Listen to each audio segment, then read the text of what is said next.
The Secretary General activated Article 99, which have not been activated since 1971. 1989, I think, was the last time.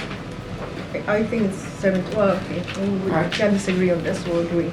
We'll go back to the facts. But anyway, the bottom line is: does the international community, including the United States, has failed the civilians in Gaza since the frustration went up at the UN to the level of the Secretary General to call for what happened in Gaza as a threat to the regional security?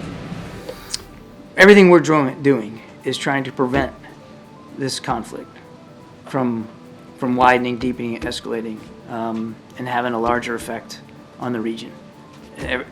Many of the questions I've answered here today, I think, demonstrate all the things that the President is doing through his personal leadership engagement, including phone calls today with leaders in the region, to try to keep this conflict from escalating. Look, we certainly share the concerns that so many of others have concerned, including the Secretary General, about the humanitarian situation in Gaza.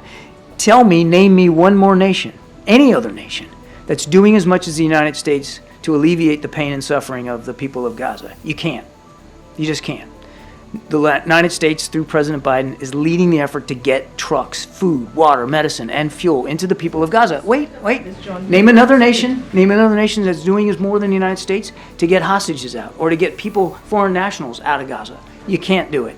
And name another nation that is doing more to urge our Israeli counterparts, to be as cautious and deliberate as they can be in the prosecution of their military operations. You can't.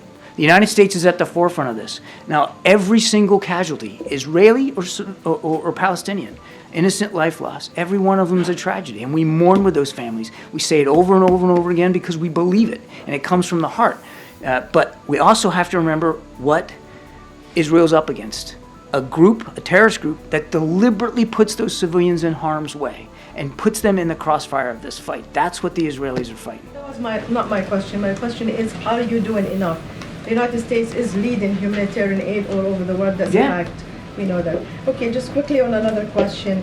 There was disturbing images. Please stop you there. You said, are we doing enough? Yes. This is why he's frustrated with... Even through our leadership, we believe there's more that can be done. And we're going to continue to do more. And we're going to continue to lead. And we're going to continue to urge other regional partners to step up their efforts too. It can't just be the United States. And look, we are getting help. I don't want to dismiss that. Egypt, Qatar, Jordan, and of course our Israeli friends. They've all been contributing and participating in trying to get this aid in and hostages out. I want to give due credit where it is, but we can all be doing more, and the President is committed to doing that. Very quickly, there's disturbing images from Gaza, in northern Gaza, of people being arrested by the Israeli army, blindfolded, stripped naked. Some of them are journalists that we identified, and some are civilians. The Israelis saying they're Hamas fighters, regardless who they are. Do you think that Israel is still acting within the international law in its treatment of prisoners? As I said, I'm not going to respond to every event on the ground and every occurrence. I haven't seen those images. It would be imprudent for me to comment on that. We don't, just as a general statement, we don't support any targeting of journalists one way or another anywhere in the world. They have a right and a responsibility to be there reporting on this. We believe that they should be allowed to do their jobs, and we certainly would never condone any inhumane or violation of law treatment of any innocent civilian. But I can't speak to those specific reports.